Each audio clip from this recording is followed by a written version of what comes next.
File চুরির অভিযোগে উত্তপ্ত ঘাটালের মনসুকা পঞ্চায়েত কার্যালয় ঘেরাও করে বিক্ষোভে এলাকাবাসী। পরিদর্শনে বিজেপি বিধায়ক। পঞ্চায়েত কার্যালয় থেকে গুরুত্বপূর্ণ ফাইল চুরির অভিযোগে ব্যাপক চাঞ্চল্য ছড়ালো পশ্চিম মেদিনীপুরের ঘাটাল ব্লকের মনসুকা 1 নম্বর গ্রাম পঞ্চায়েতে।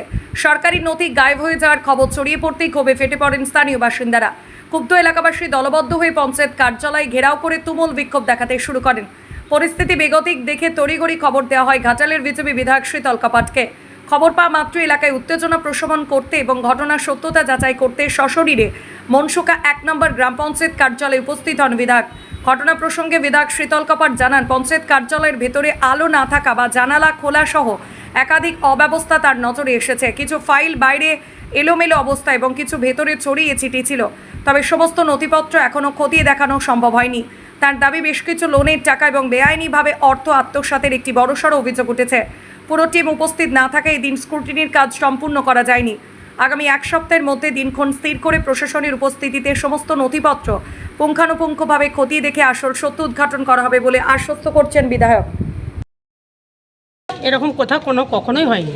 অভিযোগ উঠছে না, এটা পুরো ভুল অভিযোগ। আর কাগজপত্র সব কিছু পাওয়া যাচ্ছে।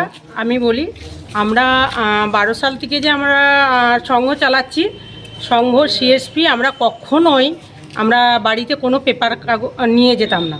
সব আমাদের অফিস থেকে আমাদের প্রধান সহযোগিতা করে একটা রুম দিয়েছিল। তো এই রুমটাতে আমাদের সব কাগজপত্র থাকে, আমাদের এখানেই আছে। আর কখনো কাগজ সরাতে বলবোই কেন, আমাদের অসুবিধে নেই। তো প্রধানকে বলেছে যে কাগজ সরানোর কথা। না, এটা ভুল, পুরোটাই ভুল। আর কাগজপত্র এলোমেলো হয়ে পড়ে রয়েছেন কেন? না, কোথা কাগজ, একটা কাগজও তো এলোমেলো নাই, সব আলমারিতে গুছানো ছিল। কারেন্ট নেই, ইলেকট্রিক নেই, জানলা ফাঁকা, ওটা কাগজপত্র হচ্ছে কি বারবার আমরা বলেছি, অভিযোগ তাহলে কি সরানোর চক্রান্ত চলছিল? না, এরকম কিছুই নয়, সবই তো ফাঁকা, জানলা খোলা। না, ওরকম কেন খোলা আছে? কেন খোলা আছে সেটা বলতে পারি। এই রুমটা, আপনি তো দায়িত্বে ছিলেন। শুনুন, এই রুমটা যদি শুধু এসএসজি মহিলাদের জন্য হতো তাহলে আমাদের কন্ট্রোলের মধ্যে থাকতেন। ভালো কথা, ওনারা দেখতে চাইছেন, আমরা দেখাবো, আমাদের অসুবিধে নেই, কোনো অসুবিধা নেই। কি দেখতে চাই? আমাদের যে এই দিদিভাই যেটা বললেন, আমাদের মাননীয় আমাদের ঘাটালের বিধায়ক সাহেব শীতলবাবু এসেছেন, উনিও আমাকে ফোন করলেন, উনিও বললেন যে এসে কাগজগুলো দেখাবেন যে কে লোন নিয়েছে, কত লোন নিয়েছে, আমরা যত টাকা লোন নিয়েছি বা কাকে দিয়েছি। আমাদের তো এটা সবাই জানে যে এক ইয়ারে অডিট হয়, অডিটের রিপোর্ট দেখিয়ে দেবো, ইয়ার অডিট রিপোর্ট দেখিয়ে দেবো, বা একটা ইয়ারের অডিট হয়নি তারপরে আমাদের সব নথিভুক্ত কাগজপাতি সব কিছু আছে, আমরা দেখিয়ে দেবো, অসুবিধা হবে না। আপনার নাম? মায়েরানী আলো। আপনি কি এটা দায়িত্বে ছিলেন? না, আমি সম্পাদিকা, সভানেত্রী আমাদের যে চম্পারানী মাল। আপনি কোন দায়িত্বে ছিলেন? আমি সম্পাদিকার পদে। গ্রুপ চলতো এই অঞ্চল থেকে, তো কিছু সমস্যা হয়েছে। সেই সমস্যাগুলো আমরা আমাদের যে সংঘের সভানেত্রী আছে, সে সভানেত্রীকে ডেকে আমরা কিছু কাগজ আমরা দেখতে চেয়েছিলাম। উনি এসেছিলেন, উনি সমস্ত কিছু কাগজ দেখাবে বলেছেন। আমরা সময় নিয়েছি, আবার অন্য একদিন আসবো। আপনার নাম? নাম মৌসুমী দোলই। সমস্ত ফাইল এখনও পর্যন্ত দেখার মতো পরিস্থিতি হয়নি, দেখতে পাইনি।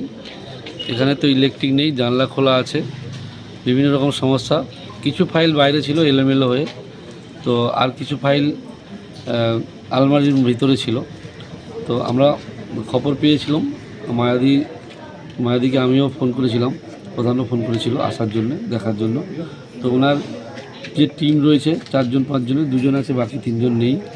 তো ওনাকেও বলা হলো যে নির্দিষ্ট একটা ডেট করা হবে, সমস্ত পেপারপত্র আমরা দেখব। কারণ আমাদের কাছে খবর আছে যে বেশ কিছু লোনের টাকা বলি আর কিছু অবৈধভাবে টাকা তোলারও একটা অভিযোগ উঠেছে, সেটা আমরা দেখব। অন্য কিছু বিষয় নয়, এটা সঠিক কিনা দেখার জন্য আমরা এসেছি। তো আজকে সম্পূর্ণ হয়নি, আমরা 1 সপ্তাহের মধ্যে এটা ওনার সঙ্গে কথা বলে একদিন আগে জানিয়ে পুরোটা আমরা একটু দেখে নেব, এই জন্যই আসা।